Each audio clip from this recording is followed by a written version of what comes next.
to you and welcome to the news at 2 on OGTV. I am Idowu Fabajo.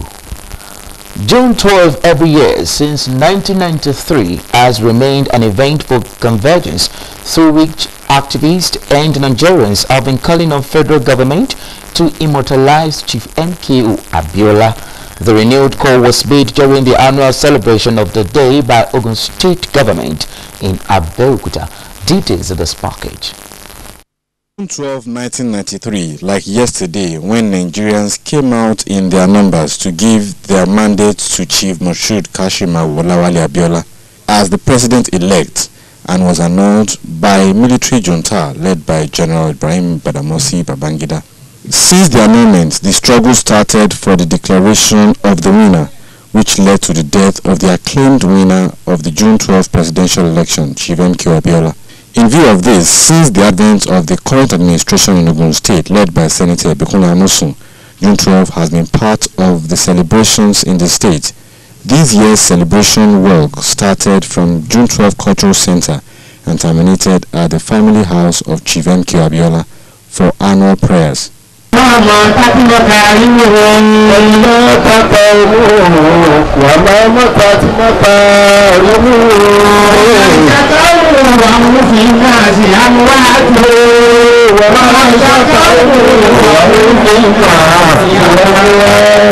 Describing the role played by Chief MKO Abiola during the June 12 election towards emancipation of democracy in the country, civil rights activist, National Publicity Secretary of Afenifere, Yinka Odumaki, and Chief Cornelius Adebayo said the spirit of MKO Abiola still lingers on and should be immortalized by the federal government as the lauded Senator Abeokuta efforts. 24 years after June 12, we want to insist that there should be a posthumous declaration of MKO Abiola as the President of the Federal Republic of Nigeria. What we are doing today is exactly the point that you can kill the soul, but you can not kill the legacy. The legacy left behind by great MKO Abiola will never die, and his efforts will never be in vain. The research has kept through for the past 6 years. Today, all the states in the Southwest are beginning to be political today. We are making progress. That's very good. The second point I want to make is that the spirit of excellence in Abiola still lives in the states. We worked from June 12 up to here. The only bad portion of the road that I saw is under construction. Whatever was anything. Well, the Alaya because she was going to Abiola. Ọlọ́run náà fún wa ní òwò olórí ẹ̀ olórí ẹ̀kún president Nàìjíríà wọ́n tí ìdá ayé lè ṣe àpapọ̀ ayé àforílẹ̀ ọlọ́run ti dá nínú. Family of MKO Abiola equally called for the federal government to emulate Ogun State government.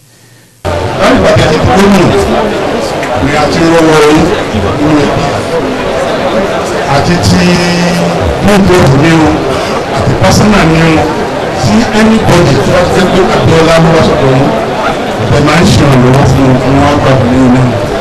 How many federal infrastructures that are supposed to name after him? I remember in 1978. He's the first Nigerian to give University of Lagos endowment fund 200 million naira at that time. And maybe I don't know what the problem is that people they refuse to change the University of Lagos to his name. But thank God, Governor Abeokuta Moshood Abiola Polytechnic, by his grace, in about 3 months, will be Moshood Abiola University of Technology. June 12 Walk is an annual event organized by Ogun State government. The need for Nigeria as a nation to advance both politically and economically through restructuring has been supported by the Ogun State S-Man.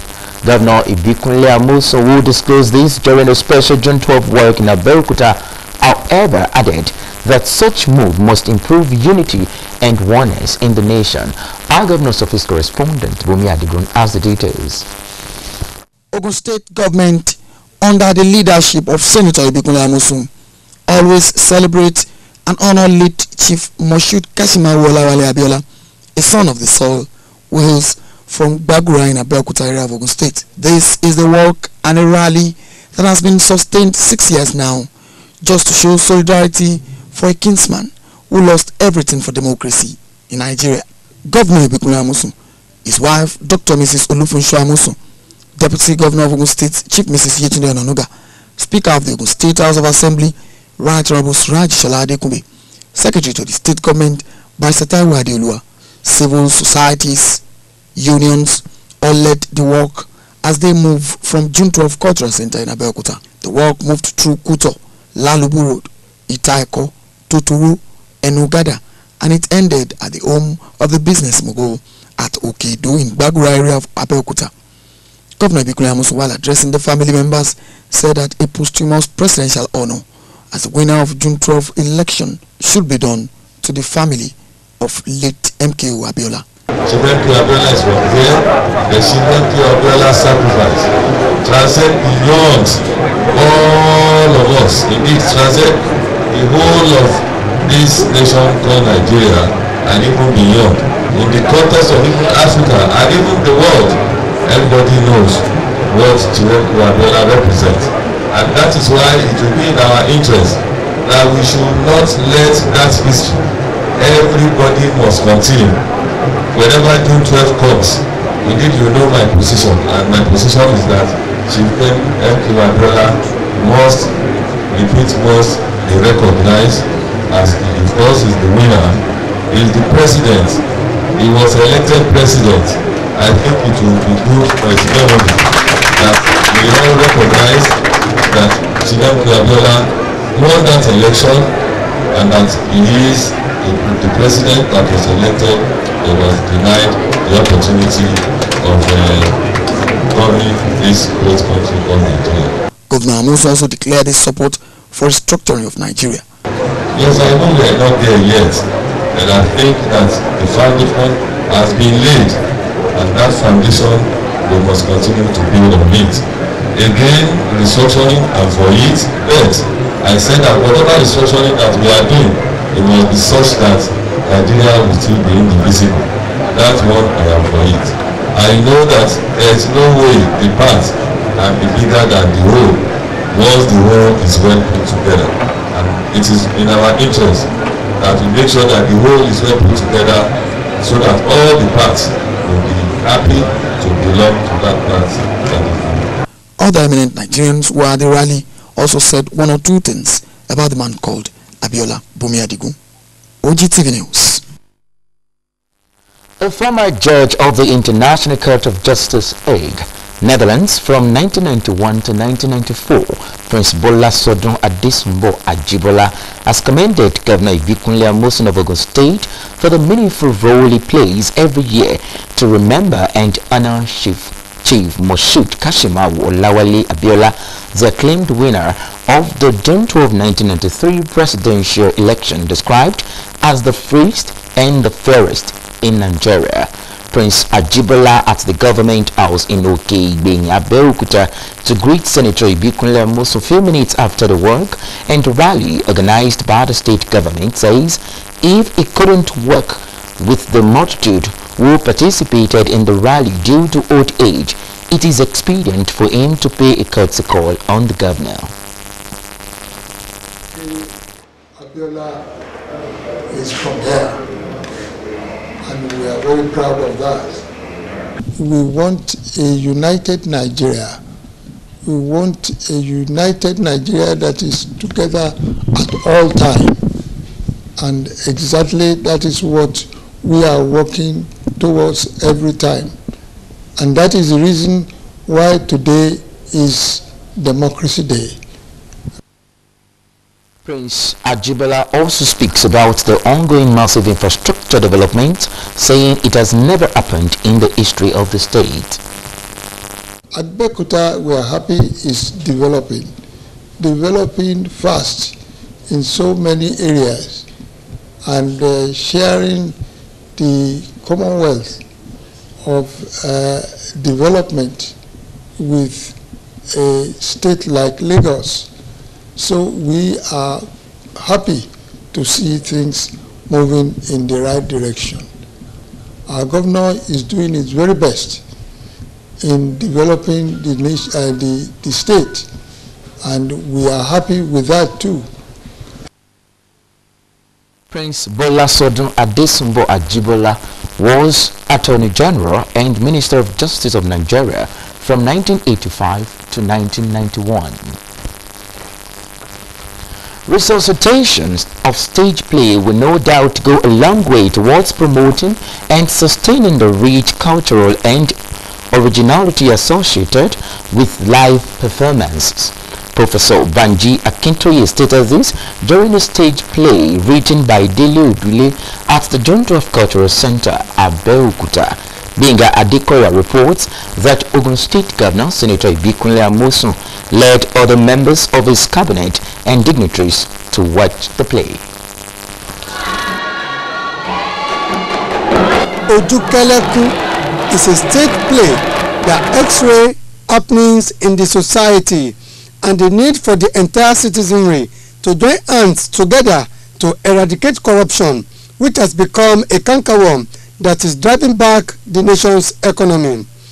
Ojukeleku is a social satire that portrays the values and virtues of Omoluabi, a well-behaved person, as against the immoral attitudes of Odidimade, a notorious fellow, as it chronicles a community situation besieged by corruption and bad leadership. Welcoming guests who came in their large numbers to watch the exciting stage play, Secretary to the Ogun State Government, Barrister Taiwo Adeoluwa, shed small light on the importance of June 12 to the nation. By coincidence, it may tend to know that the first live play in Nigeria held exactly June 12, 1903 at Dover Hall in Lagos by yet another resource of the state, Baba Ogun. Ogun State Governor Senator Ibikunle Amosun, who was thrilled with the deliverance of the stage play, says it has no doubt X-ray the happenings in the society as he appreciates all the cast for a job well done. I congratulate all of you for bringing back these glorious old memories of using stage play to mirror the society, to direct us, to tell us how it should be, what it should be. Indeed, I like the way the play was ended. It's like a soul searching for all of us. But okay, it is your show. Play it the way you think it should be played. You've seen those ones that are all that they should not be. That's who they are, the kind of leaders that have ruined our country. And you've seen some set that truly want to serve. You see how they conspired against him. For one of the Afenifere leaders, Professor Banji Akintoye, the stage play is indeed an attestation of the fact that Yoruba culture will not go into extinction. This is one of the most profound statements and an incredible display of traditional Yoruba wisdom. After watching this play today, I have more confidence about the future. The brain behind the scene, Mr. Odubamidele Odule, says the drama is to commemorate June 12 and at the same time revive stage play in Nigeria as his parting shot on stage by celebrating 40 years. Benga Adekoya, OGTV News. Lastly, on the June 12 matters, June 12 marks the 24th anniversary of the day that is widely recognized as the defining moment in the history of Nigeria's democracy and the struggle to break the grip of military rule. Kolawole Osho in this special report seeks the opinions of Nigerians on the significance of the June 12, 1993 election in the nation's democratic experience. His report is presented in this package. Nigeria on the march again, looking for Mr. President, on the march again, it's our man.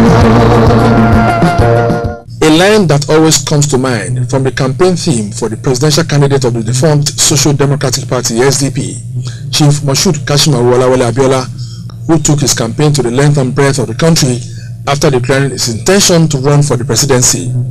Little did he know it was a journey to martyrdom. And as far as I'm concerned, This is a military government is not an ideal government to have. That's why we are all praying for democracy. That was the day Nigerians spoke with own voice, not looking at religion, not looking at culture, not looking at ethnic or whatever background.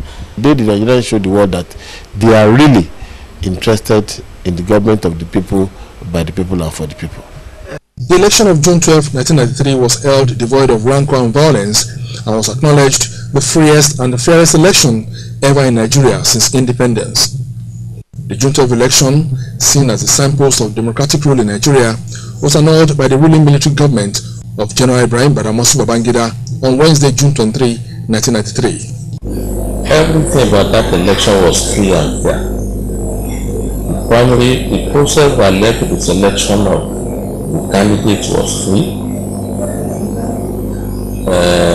The pattern and mode of election was free. That was option U4. We call it simulate. Then I happened to read the State Secretary of SDP in Ogun State under the chairmanship of Dr. Bolaji Osulawa. We pioneered the process from the beginning to the end, and that has put us in a advantage position to at least be able to compare what happened then and what is happening now. That election clearly won by late Chief M.K.O. Abiola of the blessed memory. That was an election in which Nigeria, North and South, East and West, came out en masse and chose M.K.O. Abiola as the President of the Federal Republic of Nigeria. Expectedly, the annulment of this election led to widespread protests and riots in the country.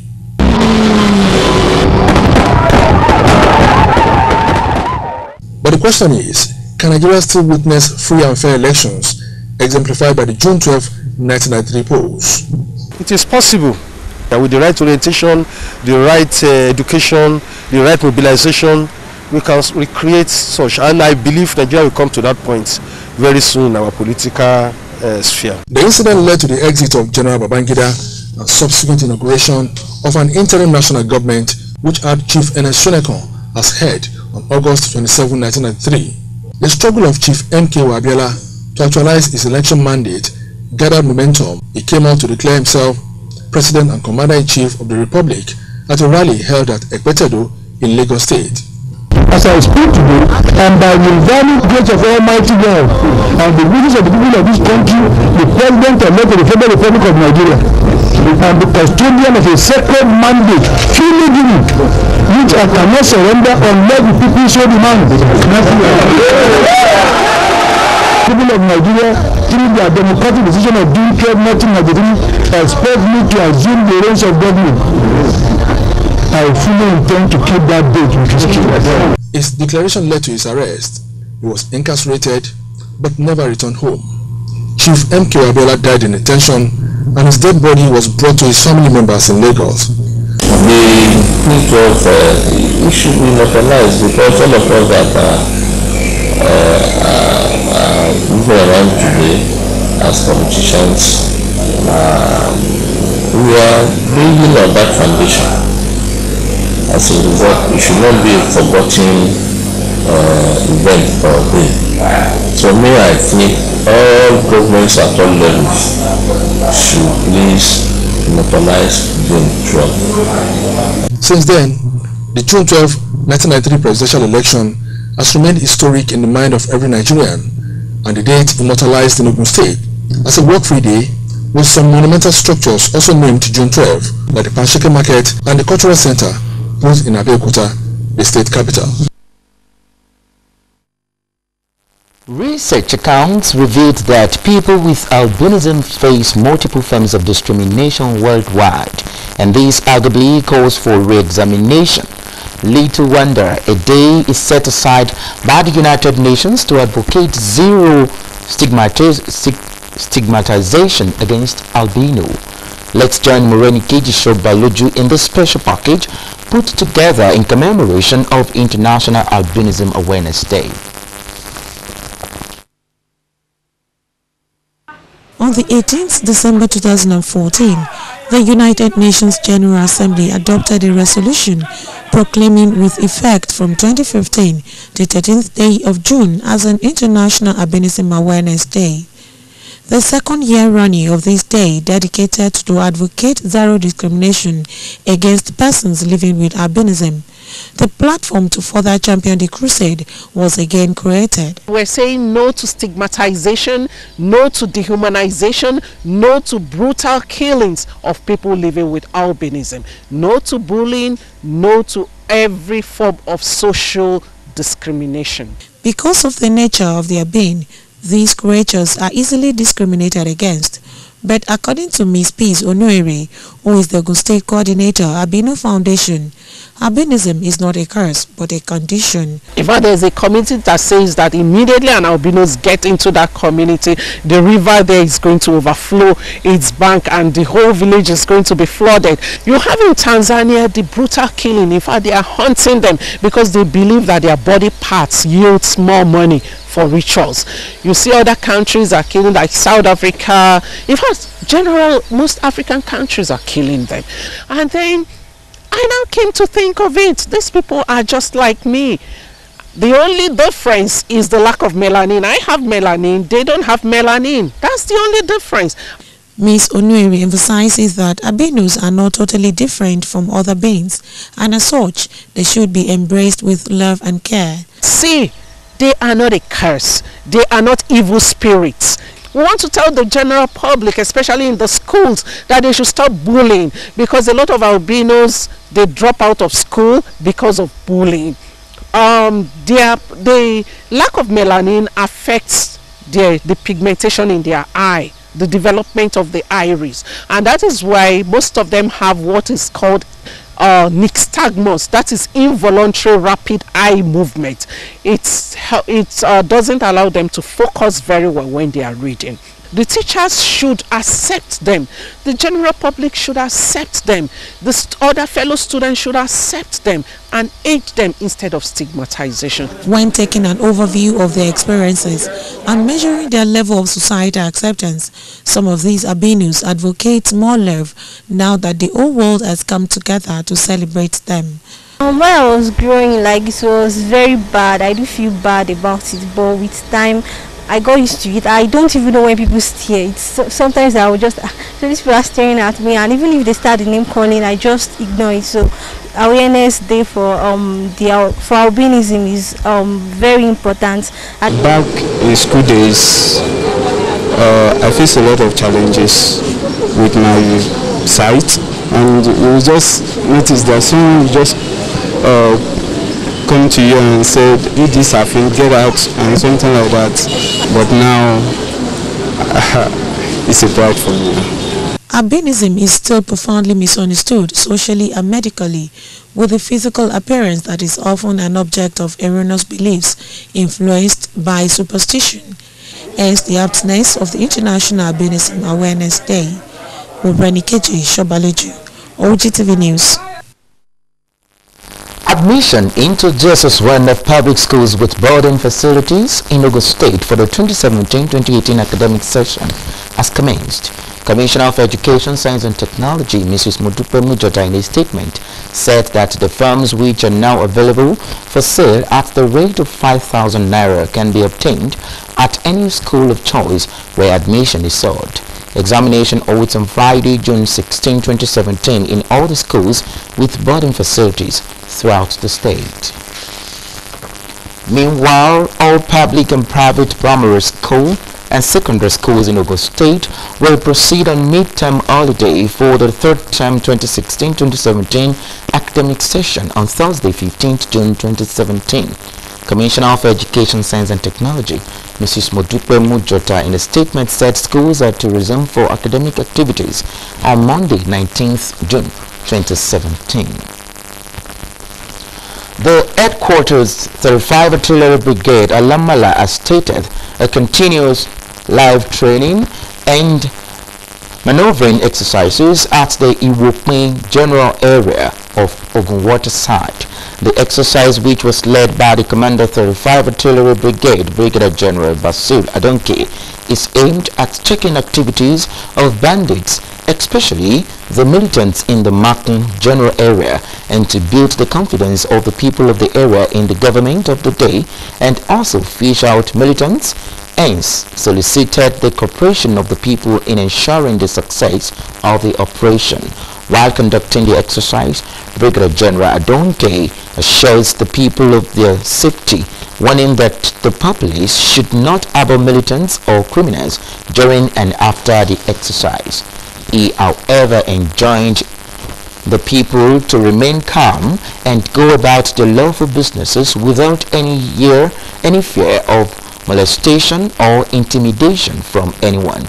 It would be recorded that militants from Lagos area who were flushed out of Mowe and Ibafo areas of Ogun State last year were recently noticed around the waterside area, where they attacked a marine police post and went away with their speedboat guns and robbed a filling station. 15 people are reported missing after a 7-story building collapsed on Monday night in an eastern suburb of the Kenya's capital, Nairobi. The response teams were at the scene in the Kwere Pipeline Embaxy area. Dozens of people had been evacuated moments before the collapse. Witnesses said that the building had been condemned after cracks appeared in its walls.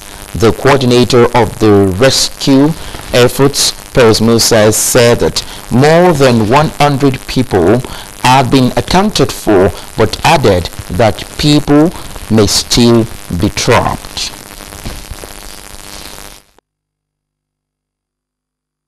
And to end the news at 2, there can't be 2 surprise sunrises in a day by Moshood Abiola. Many thanks to you for watching the news at 2. Good afternoon.